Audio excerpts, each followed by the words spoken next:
bahwa dalam dakwaan syarat primer pasal tindak pidana yang didakwakan adalah pasal 12 huruf A junto pasal 18 Undang-Undang Republik Indonesia Nomor 31 Tahun 1999 tentang pemberantasan tindak pidana korupsi sebagaimana telah diubah dengan Undang-Undang Republik Indonesia Nomor 20 Tahun 2001 tentang perubahan atas Undang-Undang Republik Indonesia Nomor 31 Tahun 1999 tentang pemberantasan tindak pidana korupsi junto pasal 64 ayat 1 KUHP.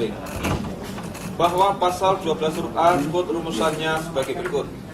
Dipidana dengan pidana penjara seumur hidup atau pidana penjara paling singkat 4 tahun dan paling lama 20 tahun dan pidana denda paling sedikit 20 juta rupiah, 200 juta rupiah dan paling banyak 1 miliar rupiah pegawai negeri atau penyelenggara yang menerima hadiah atau janji padahal diketahui atau patut diduga bahwa hadiah atau janji tersebut diberikan untuk menggerakkan agar melakukan atau tidak melakukan sesuatu dalam jabatannya yang bertentangan dengan kewajibannya. Bahwa dari rumusan pasal 12 huruf A tersebut dihubungkan dengan dakwaan syarat primer maka mengandung unsur-unsur yang harus dibuktikan yaitu 1. Pegawai negeri atau penyelenggara negara. 2. Menerima hadiah atau janji. 3. Padahal diketahui atau patut diduga bahwa hadiah atau janji tersebut diberikan untuk menggerakkan agar melakukan atau tidak melakukan sesuatu dalam jabatannya yang bertentangan dengan kewajibannya. 4. Pasal 64 ayat 1 KUHP tentang melakukan beberapa perbuatan yang ada hubungannya sedemikian rupa sehingga harus dipandang sebagai satu perbuatan berlanjut. 5. Pasal 18 Undang-Undang Republik Indonesia Nomor 31 Tahun 1999 tentang pemberantasan tindak pidana korupsi sebagaimana telah diubah dengan Undang-Undang Republik Indonesia Nomor 20 Tahun 2001 tentang perubahan atas Undang-Undang Republik Indonesia Nomor 31 Tahun 1999 tentang pemberantasan tindak pidana korupsi.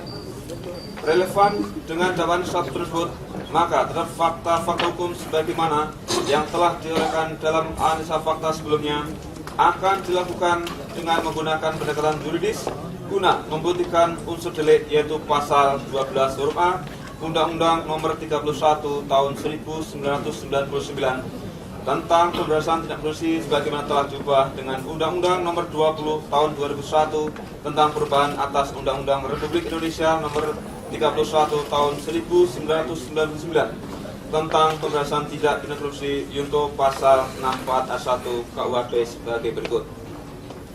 Ayat 1. Unsur pegawai negeri atau penyelenggara negara. Bahwa kata atau dalam unsur pegawai negeri atau penyelenggara negara mengandung pengertian pilihan atau alternatif. Artinya subjek hukumnya bisa mempunyai kualitas sebagai pegawai negeri atau sebagai penyelenggara negara. Sehingga apabila salah satu telah terpenuhi maka berarti telah terbukti unsur pegawai negeri atau penyelenggara. Peraturan undang-undang dianggap dibacakan.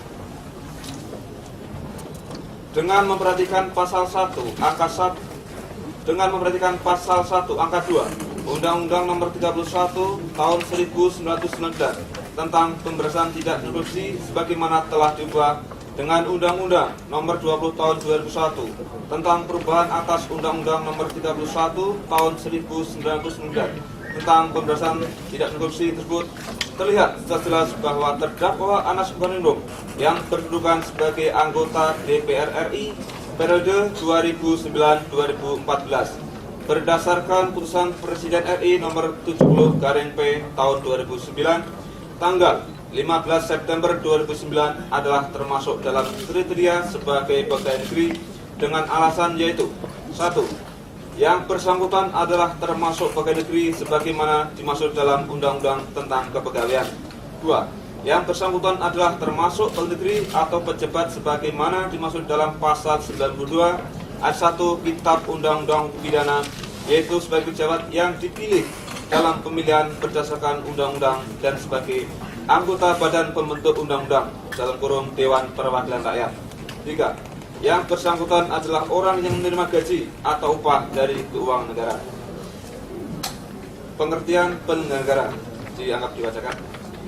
Pasal 1 angka 1 Undang-Undang Nomor 20 Tahun Undang-Undang Nomor 28 Tahun 1999 menentukan Penyelenggara negara adalah pejabat negara yang menjalankan fungsi eksekutif, legislatif, atau yudikatif, dan pejabat lain yang berfungsi dan tugas pokoknya berkaitan dengan penyelenggaraan negara sesuai dengan ketentuan peraturan perundang-undangan yang berlaku.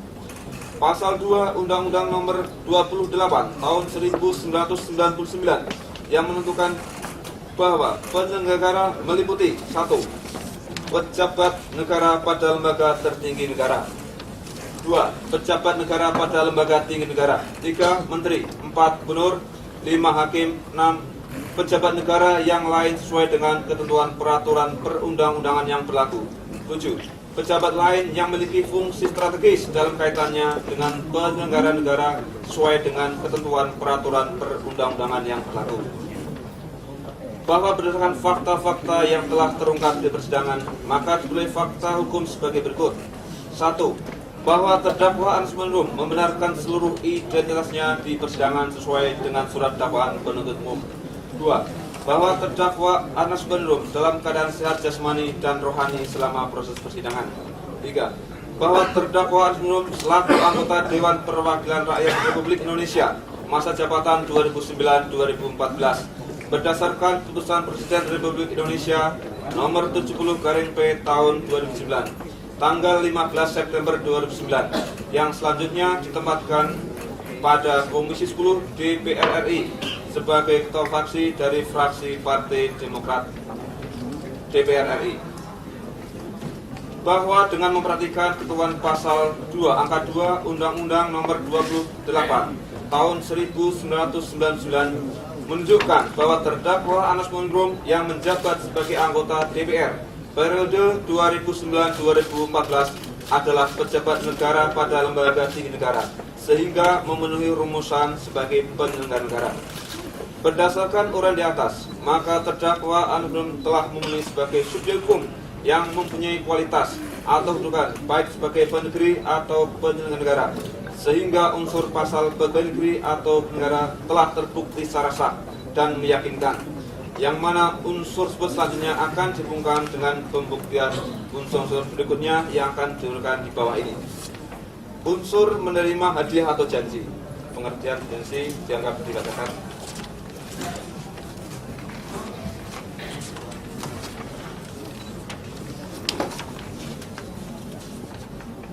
dengan memperhatikan beberapa hukum baik berupa jurisprudensi maupun pendapat ahli sebagaimana seperti atas, maka apabila dihubungkan dengan fakta yang terungkap di persidangan dikaitkan pembuktian unsur menerima hadiah atau janji, maka diperoleh fakta hukum sebagai berikut. 1. Bahwa pada sekitar tahun 2005 terdakwa keluar dari anggota Komisi Pemilihan Umum dan selanjutnya berkeinginan untuk tampil menjadi pemimpin nasional, yaitu sebagai Presiden RI, sehingga memerlukan kendaraan politik dan biaya yang sangat besar. 2. Untuk mewujudkan keinginan menjadi presiden tersebut, terdakwa menjadi ketua Dewan Pimpinan Pusat bidang politik Partai Demokrat sebagai tahap awal sebelum menjadi ketua umum Partai Demokrat. Fakta hukum ini sesuai dengan keterangan saksi Muhammad Herudin yang bersesuaian dengan keterangan saksi-saksi, yaitu Berta Herawati, Ruhut Polta Sitompul, Neneng Sri Wahyuni, dan alat bukti penunjuk berupa SMS yang masuk ke handphone BlackBerry Messenger milik Atiyah Laila, istri terdakwa, yang mana pada intinya berdasarkan keterangan saksi Muhammad Herudin menerangkan bahwa terdakwa berkeinginan untuk menjadi calon presiden 2014 perlu mempersiapkan logistik dengan membentuk kantong-kantong dana. Hal ini didukung oleh keterangan Berta Herawati, di mana untuk mendukung terdakwa sebagai calon presiden 2014, terdakwa menyampaikan kepada Berta Herawati pada sekitar tahun 2011-2012 setelah Kongres Partai Demokrat di Bandung diminta terdakwa untuk mencalonkan diri sebagai Ketua Umum PDRI. Namun Berta Herawati tidak bersedia karena masih ada Ibu Budi. Dan saat itu hubungan Berta Herawati juga baik dengan Ibu Budi, sehingga Berta Herawati menolak. Kemudian terdakwa mengatakan, "Saya membutuhkan orang yang masih energik untuk mendukung saya sebagai calon presiden di tahun 2014. Maksud dan tujuannya agar Berta Herawati dapat merebut suara perempuan-perempuan di Indonesia agar mendukung saudara Anas." bahwa langkah-langkah persiapan buat diantaranya saat itu saudara Najar akan mengakuisisi hotline advertising milik saudara Subiakto Priyo Sudarso di Jalan Mongicidi, Jakarta seharga 52 miliar. Dan sebagian staf Permai Group sudah berkantor di hotline advertising, diantaranya saudari Julianis. Bahkan sudah diangkat seorang manajer atau direktur yang baru pulang belajar dari Amerika Serikat atas rekomendasi dari saudara Subiakto. Di samping itu sudah dilakukan pembicaraan tentang outnan atau audit hutang, diantaranya di SCTV, RCTI, dan MNC, dan pernah juga dilakukan rapat yang dihadiri oleh Berta Herawati, Muhammad Naruddin, Julianis, Subiakto Priyo Sudarso, dan stafnya, dengan materi yang dibicarakan tentang desain ruangan, di mana letak kantor Anas, letak pertemuan dengan media, dan sudah ada pembicaraan tentang penampilan terdakwa Anas Num yang akan diperbaiki, khususnya penampilan giginya akan dirapikan. Masukan dari saudara Subiakto. Selain itu, dalam handphone BlackBerry Messenger yang disita dari Afiah Laila beroleh bukti SMS masuk dari nomor 62132805764 pada tanggal 8 Februari 2011 pukul 7.59.44 PM yang berbunyi, Assalamualaikum, Alhamdulillah, Alhamdulillah, Alhamdulillah. Tia, aku beli Afis. Mimpi apa aku oleh rezeki tiba-tiba. Min haitsu layah tasib. Lagi buntu-buntune ora usah mikir. Ujuk-ujuk ono Mbak Dina. Aku wis deg-degan. Biasane Dina iki selalu bawa kesenanganku yaitu duit. Lah iki ora mung duit tapi dolar. Wah, kagetku nganti dundel luwi di TV. Muga-muga jadi amal jariahmu. Muga-muga Anas jadi presiden. Aku ngarep ngirim samaan sak Quran, ganjarane tak hadiahke Anas sak keluarga. Sebab aku ra iso bales apa-apa kejaba ditutungake matur nuwun Pol Yotia. Yang artinya, Assalamualaikum, Alhamdulillah, Alhamdulillah, Alhamdulillah, Dek Tia. Saya Tante Afis, mimpi apa? Saya mendapatkan rezeki tiba-tiba. Main haitsu layak tasik. Ini lagi buntu-buntunya, nggak bisa berpikir. Tiba-tiba ada Mbak Dina. Saya sudah deg-degan. Biasanya Dina itu selalu bawa kesenanganku, yaitu duit. Nah, ini tidak hanya uang, tapi dolar. Wah, jadi saya sangat terkejut, terperanjat melebihi di TV. Semoga menjadi amal jariahmu. Semoga Anas jadi presiden. Saya akan mengirim bacaan satu Al-Quran. Pahalanya saya hadiahkan kepada Anas sekeluarga, karena saya tidak bisa membalas apa-apa kecuali berdoa. Terima kasih banyak Mbak Tia.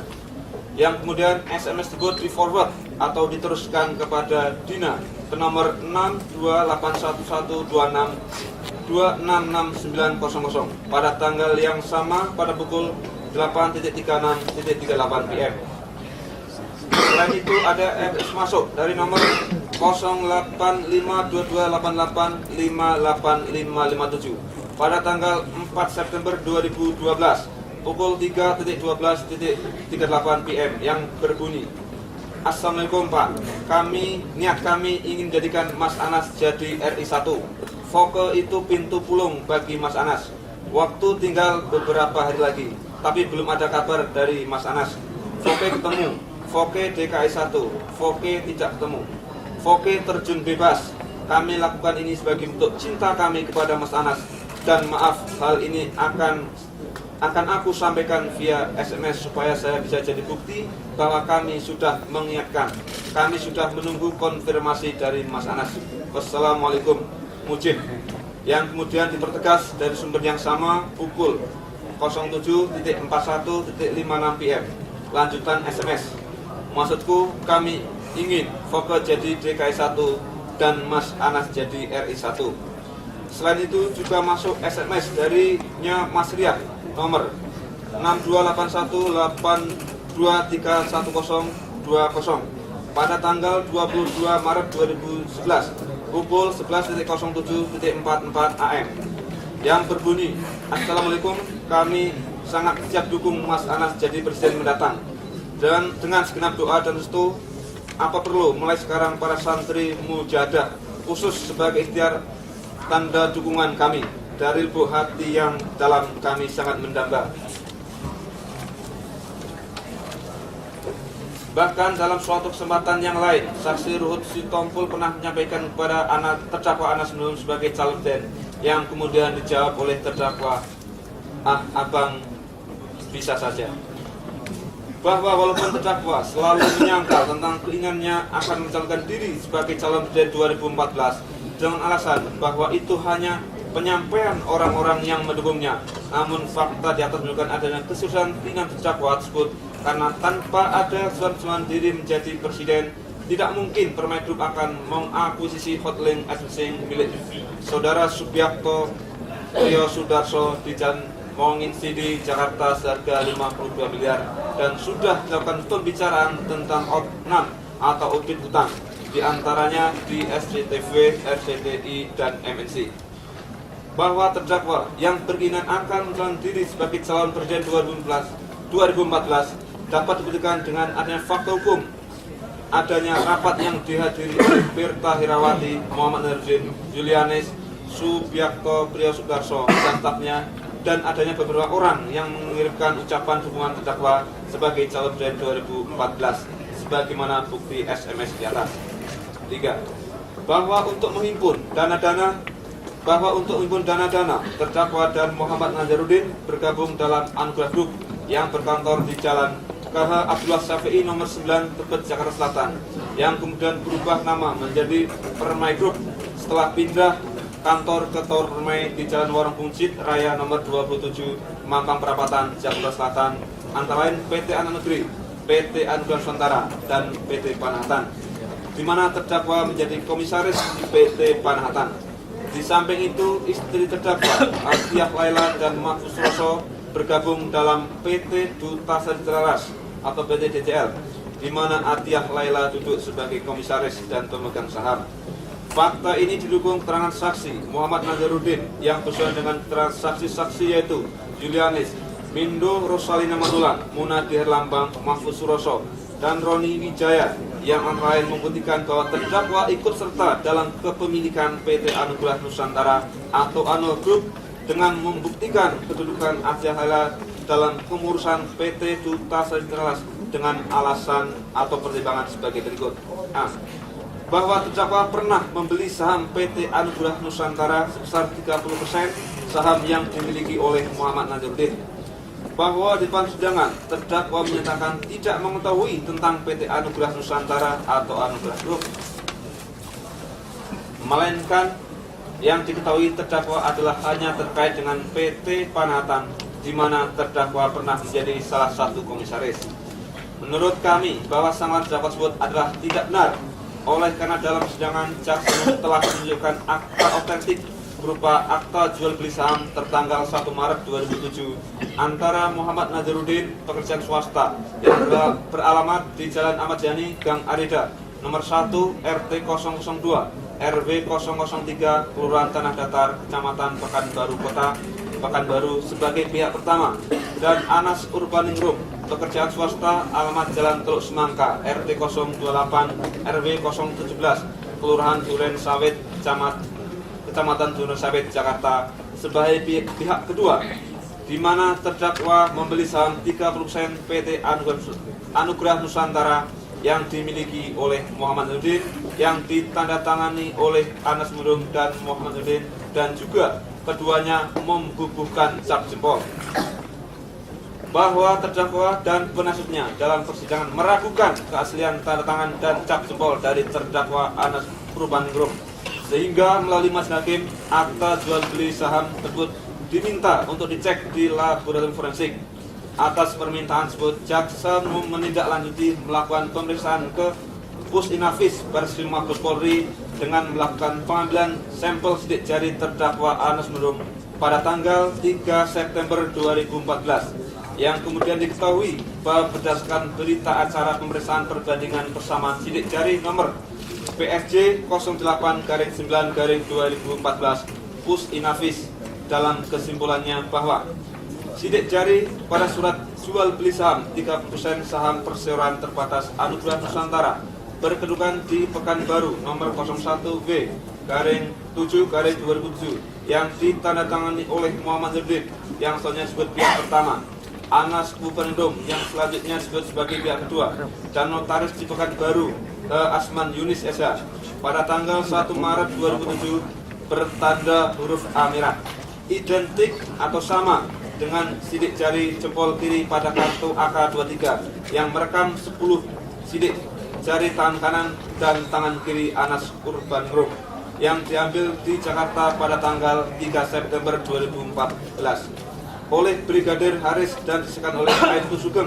Keduanya merupakan anggota Polres Jakarta Selatan bertanda huruf B merah yang memiliki bentuk pokok lukisan loop delta kanan, dan keduanya ditemukan 14 titik persamaan karakteristik garis papiler.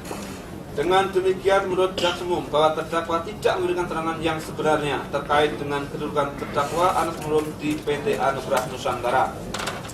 Karena ternyata terdakwa tidak hanya mengetahui PT Anugrah Nusantara, tetapi juga pernah menandatangani akta jual beli saham PT Anugrah Nusantara sebesar 30%. Hal ini dibuktikan dengan akta jual beli dan juga dengan berita acara pemeriksaan perbandingan persamaan sidik jari nomor PSJ 08-9-2014 Pus Inafis yang menyatakan bahwa sidik jarinya adalah identik atau sama. Oleh karena itu, maka dapat diyakini bahwa terdakwa tidak hanya mengetahui kegiatan Muhammad Nurdin di PT Panuja, tetapi juga menjadi bagian dari PT Anugrah Nusantara yang menjadi salah satu usaha dari kelompok Anugrah Group atau Permai Group.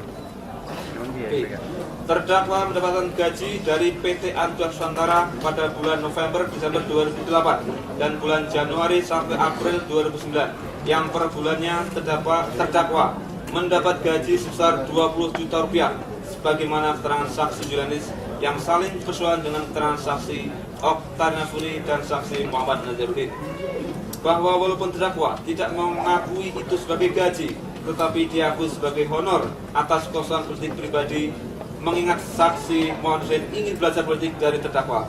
Namun demikian, pengakuan terdakwa ini dapat dikesampingkan karena kalau sebagai konsultan semestinya tidak dikeluarkan dari Anugrah Group, melainkan diberikan sendiri oleh Muhammad Nazaruddin dan tidak dijadikan satu dengan daftar gaji pegawai Anugrah Group. Di sisi lain, titik krusialnya di mata hukum adalah terdakwa Anas Nurdin secara sadar mengetahui keberadaan Anugrah Group milik Muhammad Nazaruddin, di mana terdakwa pernah menjadi bagian dari Anugrah Group sebelumnya, kemudian secara formal keluar setelah terpilih menjadi anggota DPR.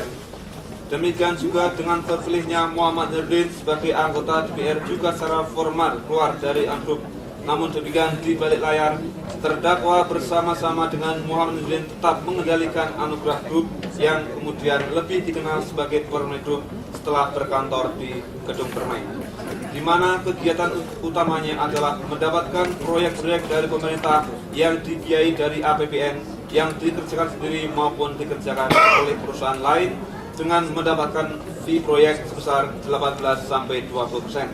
C. Adanya pengeluaran PT Anugrah Nusantara atau Anugrah Group untuk terdakwa seperti 1. Yang tercatat dalam eksternal harddisk Julianis diantaranya pengeluaran tanggal 22 Februari 2008 untuk booking novel B15EA untuk mobil Camry sebesar Rp4.500.000. Pengeluaran tanggal 12 Mei 2008 kas cek mandiri atas nama Anugrah nomor EG 999328 tanggal 12 Mei 2008 QQ pelunasan bayaran kaos oblong partai atas nama Pak Anas sebesar Rp115 juta. Pengeluaran tanggal 20 Agustus 2008 transfer ke rekening atas nama Pak Kusyanto SP untuk keperluan Mr. E dan kurung partai sebesar Rp10 juta. Pengeluaran tanggal 17 September 2008 pembayaran pengiriman sarung milik Pak Anas dan Gurita ke Pekanbaru Rp1.785.000. Pengeluaran tanggal 7 Mei 2008 pembayaran gaji bulan April 2008 atas nama Anas sebesar Rp979.600. Pengeluaran tanggal 12 Mei 2008 penggantian uang makan dan transport Anas ke Dinas PP tanggal 12 Mei 2008 besar Rp24.000. Pengeluaran tanggal 19 Mei 2008, laporan Anas tanggal 17 dan 19 Mei 2008 sebesar Rp34.000. Pengeluaran tanggal 19 Mei 2008, uang makan Anas tanggal 19 Mei 08 sebesar Rp14.000. Pengeluaran tanggal 23 Mei 2008, BBM motor Anas tanggal 22 Mei 08 sebesar Rp10.000. Pengeluaran 23 Mei 2008, parkir Dignas Anas sebesar Rp1.000. Pengeluaran tanggal 23 Mei 2008, pembelian gaduh-gaduh untuk Pak Nayar dan Pak Anas tanggal 23 Mei 2008 via Soleh Rp20.000. Pengeluaran tanggal 23 Mei 2008, pembelian tahu goreng untuk Pak Nazar dan Pak Anas tanggal 23 Mei 08 sebesar Rp12.000. Pengeluaran tanggal 26 Mei 2008, pembayaran